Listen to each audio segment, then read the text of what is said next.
Assalamualaikum warahmatullahi wabarakatuh. Kembali lagi di channel saya. Kali ini kita akan bahas lanjutan kajian fikih Islam tentang puasa Ramadan. Jika sebelumnya kita masih membahas puasa secara umum, kali ini kita akan bahas syarat wajib puasa, kemudian syarat sah puasa dan rukun puasa. Nah, kita mulai dari syarat wajib puasa dari buku yang sama, yaitu dari Sulaiman Rasyid Fikih Islam. Bagi rekan-rekan yang sumbernya buku fikih yang lainnya, jangan, kalau seandainya ada perbedaan jangan dianggap suatu masalah ya, karena ini kita sama-sama belajar dan berbeda itu biasa. Oke, kita mulai dengan syarat wajib puasa. Merujuk dari hadis yang diriwayatkan oleh Abu Dawud dan Nasai, Rasulullah Shallallahu Alaihi Wasallam bersabda, yang artinya 3 orang terlepas dari hukum. Atau yang pertama adalah orang yang sedang tidur hingga ia bangun. Yang kedua, orang gila sampai ia sembuh. Yang ketiga, kanak-kanak sampai ia balik atau dewasa. Nah, dari sini syarat wajib puasa bisa disimpulkan. Yang pertama adalah berakal. Jadi orang yang gila itu tidak wajib berpuasa. Nah, yang kedua, balik ya. Ukurannya bagi laki-laki itu sampai dia datang mimpi.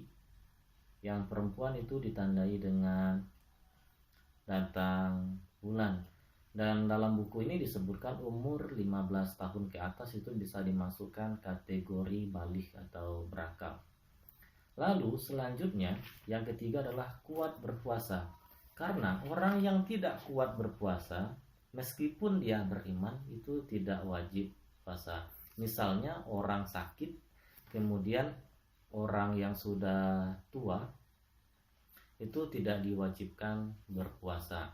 Hal ini merujuk dari surat Al-Baqarah ayat 185. Barang siapa sakit atau sedang dalam perjalanan lalu ia berbuka, maka wajiblah baginya berpuasa di lain hari sebanyak hari yang ditinggalkannya itu pada hari-hari yang lain. Allah menghendaki kemudahan bagimu dan tidak menghendaki kesukaran bagimu. Kemudian dalam Al-Baqarah ayat 184 juga dijelaskan, dan wajib bagi orang-orang yang berat menjalankannya jika mereka tidak berpuasa membayar fidyah, yaitu memberi makan seorang fakir miskin. Nah, dalam buku ini tidak dijelaskan lebih detail tentang fidyah.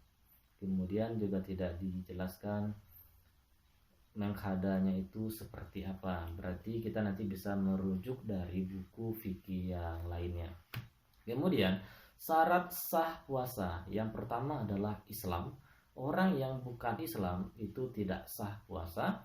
Kemudian yang kedua, mumais, yaitu dapat membedakan yang baik dengan yang tidak baik. Yang ketiga, suci dari darah haid dan nifas, itu orang yang habis melahirkan.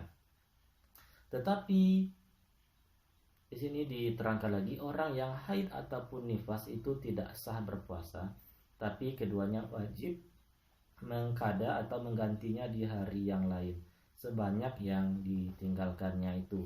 Merujuk dari hadis yang diriwayatkan oleh Imam Bukhari dari Aisyah, ia berkata, kami disuruh oleh Rasulullah Shallallahu Alaihi Wasallam mengqada puasa dan tidak disuruhnya untuk mengqada salat. Nah, qada ini diterjemahkan membayar kewajiban sesudah lewat waktunya, seperti orang yang ketinggalan puasa karena haid, wajib atasnya menembus puasa yang ketinggalan itu di dalam bulan lainnya. Kalau ketinggalan 3 hari, wajib menggantinya 3 hari pula. Kemudian syarat yang keempat, dalam waktu yang diperbolehkan puasa padanya. Dilarang puasa pada 2 hari raya dan hari tasyrik, itu tanggal 11, 12, 13 pada bulan haji. Hal ini dirujuk dari hadis yang diriwayatkan oleh Daruqutni, yaitu dari Anas, Nabi SAW telah melarang berpuasa 5 hari dalam 1 tahun. Yang pertama hari raya Idul Fitri, yang kedua hari raya haji, yang ketiga 3 hari tasyrik, yaitu 11, 12, dan 13. Nah, ini tentang syarat sah puasa. Dan saya ulangi kesimpulannya, syarat wajibnya yaitu berakal, baligh, yang ketiga kuat berpuasa, syarat sahnya Islam, mumaiz, yang ketiga suci dari haid dan nifas, yang keempat dalam waktu yang diperbolehkan puasa padanya.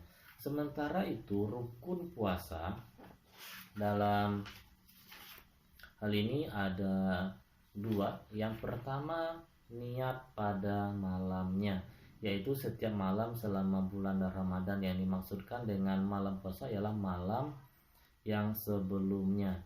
Sabda Rasulullah SAW, barang siapa yang tidak berniat puasa pada malamnya sebelum fajar terbit, maka tiada puasa baginya. Riwayat yang diriwayatkan oleh 5 orang ahli hadis, kecuali puasa sunat ya. Kalau puasa sunat kita boleh niatnya kita pasang itu setelah siang harinya, kecuali puasa sunat ya. Yang ini juga dirujuk dari hadis yang diriwayatkan oleh jamaah ahli hadis kecuali Imam Bukhari, yang artinya dari Aisyah yang berkata, pada suatu hari Rasulullah SAW datang ke rumah saya. Beliau bertanya, adakah makanan padamu? Saya menjawab, tidak ada apa-apa. Beliau lalu berkata, kalau begitu baiklah, sekarang saya puasa. Kemudian pada hari lain beliau datang pula. Lalu kami berkata, ya Rasulullah, kita telah diberi hadiah kue haisun.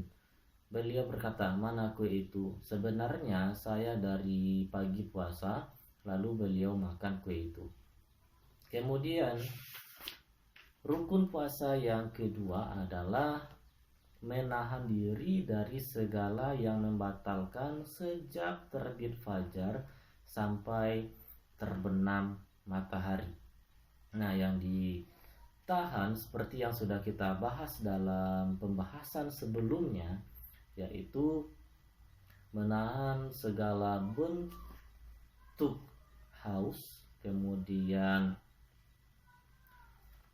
lapar, nafsu, dan menahan bicara dari yang tidak bermanfaat dan sebagainya. Ini dari definisi yang dituliskan oleh Haji Sulaiman Rasyid yang merujuk kepada Al-Quran dan hadis. Dan menariknya buku ini, setiap pembahasan itu selalu merujuknya Al-Quran dan hadis, Al-Quran dan hadis. Jadi landasannya sangat kuat sekali, dan ketika kita membacanya mudah untuk memahaminya.